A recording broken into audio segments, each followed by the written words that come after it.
ปลาบ่ฮะ อา เบิ่ง ริน อารินอารินโอ้ดูเนาะนั่นปลายังจะเอิ้นนี่ นี่บ่ เสียยัง ตะกร้อ อักลอง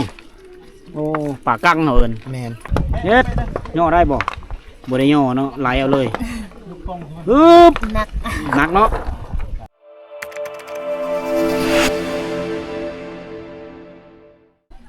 ก็เจ้าตันเอาเนี่ยนี่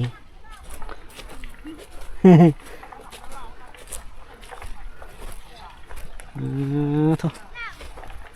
ผู้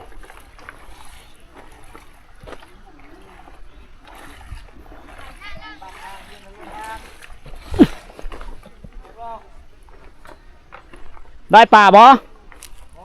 บ่ได้เนาะ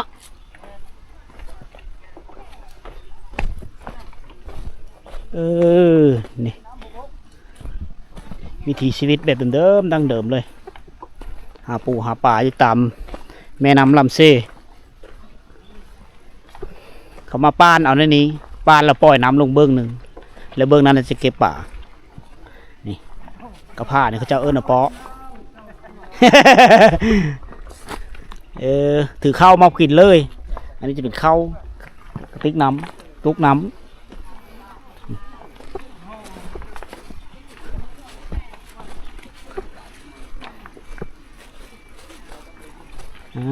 เถอะอันนี้คือวิธีการหาป่าของพระเจ้าไม่ยังเลยเสียบ่เสียบเรืออากาปลาบ่ฮะ อา เบิ่ง ริน อารินอารินปลาริน เออ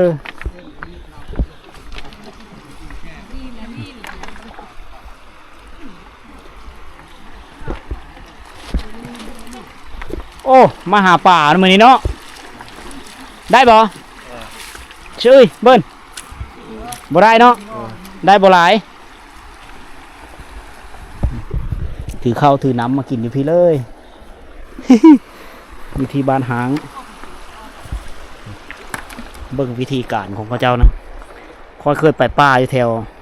เขตจุดสุ่มเจียงตูบเขตบ้านสมรูนก็เคยเฮ็ดแบบนี้แหละกับทีมงานมาหาปูหาป่าเอาผ้าบัดมาเฮ็ดนี่แหละจะปล่อยน้ำลงเบื้องนี้นะแล้วอยู่ถึงเบื้องนั้นก็จะหาปลาบัดนั่นแหละวิธีการหาปลาแต่ละท้องถิ่นมันก็มีคือกัน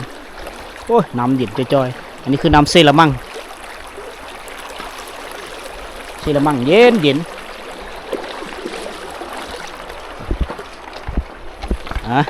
พาทุกคนมาตามติดวิถีชีวิตการหาอยู่หากินหาปูหาปลาเท่าหลาย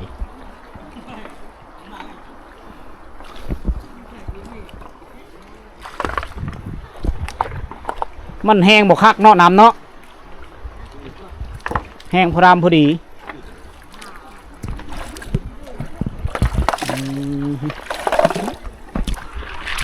ก็ซ้อนเอา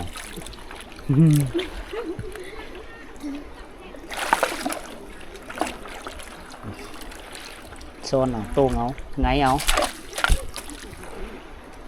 แต่เช้าเลยนี่เนาะหมดมือเลยบ่เฮ็ดนี่ไอ้แต่เช้านี่บ่เอ็ดอันนี้คำเราพักกันเมื่อเที่ยงเนาะบ่เห็นป่าเนาะน้ำแห้งบ่คักน้ำหลาย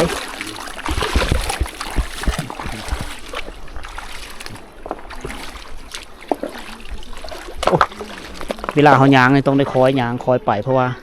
ขี้หินขี้เท่ากล้ามน่ะมันมึนอารีนนะซื้อของป่านะป่าอารีน ได้จากโตใช้เบิ้งใช้ป่าอิดบ่อารีนบ่อ๋อ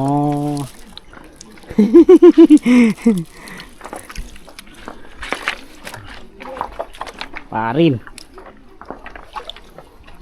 โอ้เท่ากระไหลจะมีแมงนิวผู้แมงนิวนี่แมงนิวนี่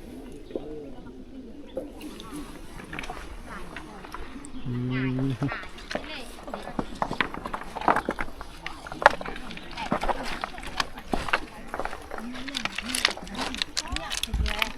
่อสิเห็นมันเนาะ แม่น หาเนี่ยเติบเห็นบ่เห็นถือเข้ามากินเลยโอ้ดูเนาะนั่นปลายังจะเอินนี่ นี่บ่ เสียยัง อักล้อ อักลองโอ้ปลากังเนาะเอิน แม่น โอ้ปลากัง ภาษาเข้า อืม อักล้อ อักลอเนาะ แม่น ไงเอาตามก้อนหิน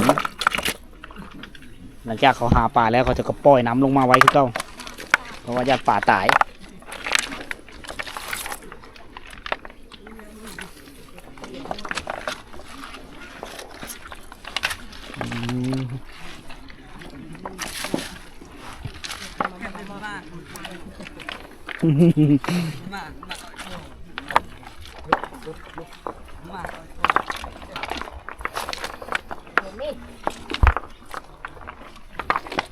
พากันย้างมาบ่นี่ แม่น ย้างเนาะปลาเท่ามาแต่เช้าอยู่เทิงบุคมีนะหาปลา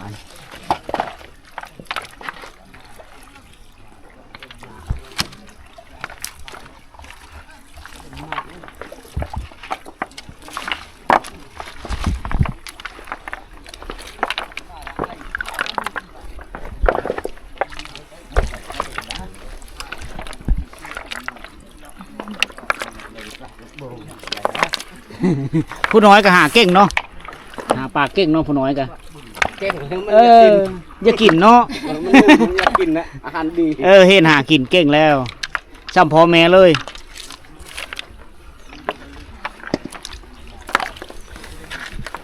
โอ้บ่ได้แล้วเสื้อถุงแล้วเนาะเสื้อถุงเป่าเลย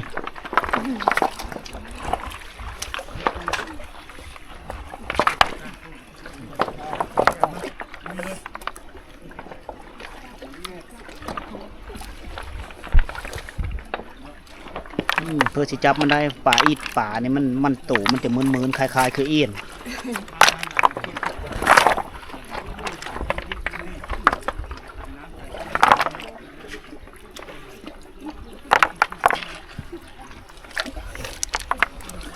เซละมั่งนี่อยู่พีมันจะเป็นแม่น้ำที่น้อยเพราะถ้าว่ามันไหลตกเซ่ๆละน้องแล้วก็มันจะกว้างใหญ่ขึ้นแล้วก็ตกเซ่ๆบางเหงลูกเต่าก็บ่ได้หยังเนาะผู้น้อยๆนี่ก็มานํเนาะน้อยๆนี่ก็มาเนาะอ่องติดเลย กลางจองเขาพร้อมจ้าบ่พอดบ่อันจ้า จ้าเอ้ยนะ ฮะเรากินได้บ่เราจะถืออุ้ยบ่กินดิบเด้อมันสุกก่อนจะกินเนาะอันนี้ตักเอาเนาะอันนู้บ่ อันนวก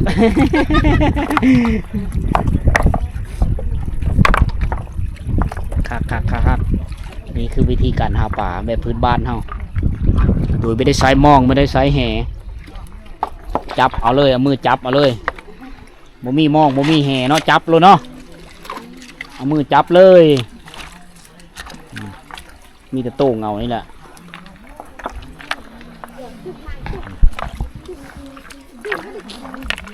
ผู้บางคนก็ซ้อนอยู่ตะเทิงก็ได้ด้านนี้ก็จะเป็นผู้ที่สูงสั้น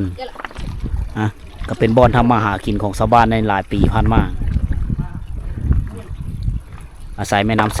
ซละมังนี่แหละหาอยู่หากินบ่อนตักน้ำตักในแล้วพ่อเขาเจ้าจะอยู่ได้ถึงว่าย้ายไปอยู่บ้านไม่แล้วก็ตามแต่ก็ยังมาทางไฮอยู่พี่ผู้แลบอลจุเฮาจอดรถอยู่พูดทุกคนขอเนี่ยชี้มือเทิงจอมผู้ผู้แลบอลเฮายางเกี่ยวลงมาพี่ประมาณ2 กิโลนะเส้นทางมันจะโคตรโค้งงงงี้ไปตามสันผู้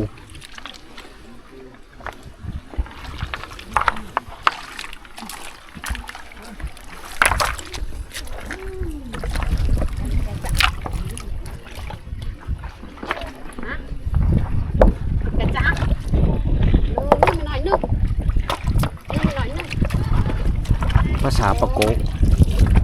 ค่อยได้มีหูจักเลยมืดตึบเลยซื้อสารกันได้บางคับเท่านั้น แต่ว่าภาษาตะโอ้ยนี่พอได้หลายได้น้อยหนึงอันนี้ภาษาปะโกะนี่ยอมเลยป่าเขาเอิ้นนี่คือกัน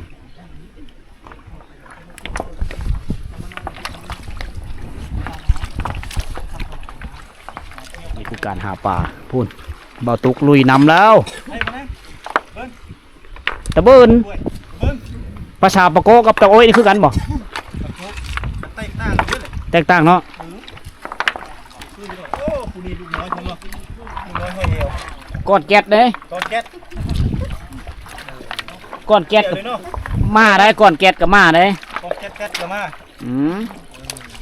นู้บุกน้อง Hai เอ้ย cái nữa cái อาใกล้บ่อาใกล้บ่ผู้เจ้าเอิญนะ ไก่เด้นี่ เออใกล้เลยลูกเนาะ ไก่เลยลูกมันบ่จักปีแล้วนี่ไก่นี่ มันยาน ก็จักปี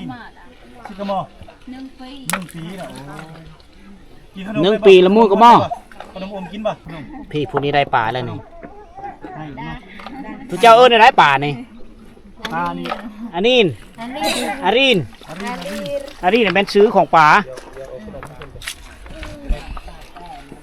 กินได้บ่ขนมอมนี่เนาะ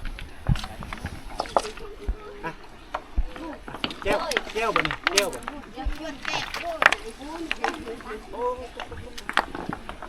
มาเอาขนมเอาขนม ไปเอาขนมไปเอาขนมน้ำประตุกเด้อปิดแก้วเด้อ อีกแก้วอีกแก้วได้บ่ปลาเจ้านั่นได้บ่โอ้ยน่ะโอ้มาเบิ่งแนว บ้วยบ่ป่านะ มา บ๊วย เบิ่งแนวยิงเนี่ยฮะได้เบิ่งโอ้ได้เสยเนาะเพิ่นยังกินบาดนี้เอาไป จี้กินเลย ตาแก้ว คักเนาะสวิงเจ้าเนาะแบบเดียวกันแบบเดียวกันตองไปได้เลย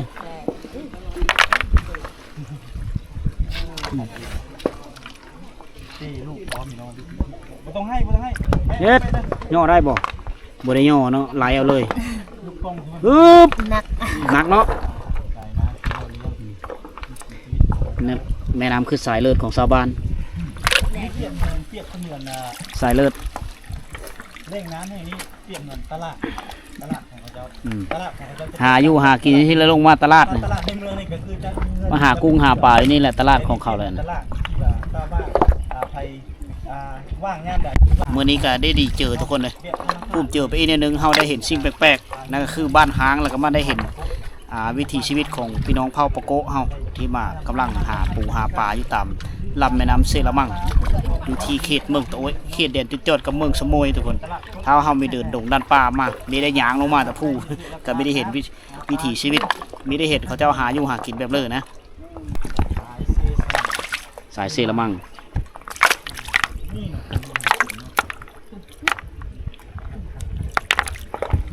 đang mua mày không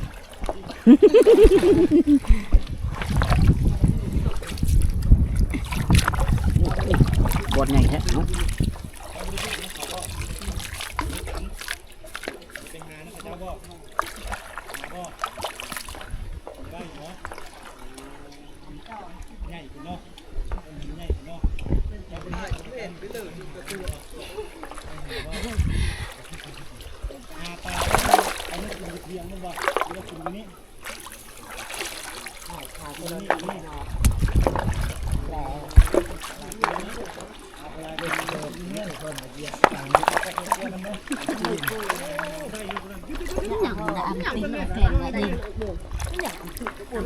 ได้ตัวใหญ่เนาะปลาลดปลาลาดปลาลาด Giờ ví dụ bồn cái lại chết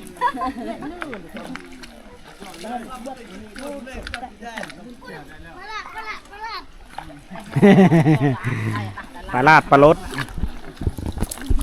โอ้สายลมพัดเย็นจะจ้อยคักอะไรยามแรกๆมาคือเสียอากาศคือสีเยือกเย็นดีนะเอาอันนี้คือวิถีชีวิตของพี่น้องเผ่าปะโกะอยู่ที่บ้านตุงแต้งบ้านเก่าบ้านแก่บ้านหางกับว่าแมนนะจุดนี้มีคนอยู่แล้วอพยพไปอยู่บอนใหม่อันนี้มื้อนี้เขาเจ้ามาเป็นพิเศษได้ไหมถ้าว่าเฮามีมามื้อนี้มามื้อหน้านี่น่าจะมีเห็นคนจักคนเลยก็มีในหมู่บ้านมื้อนี้ไปมาประสบพอชาวบ้านนี่หาป่าแบบพื้นบ้านนั่นก็คือเขาเจ้าเอาผ้าบัดมาตัดเอาแล้วนำนะเบื้องที่น้ำแห้งเขาเจ้าก็หาป่า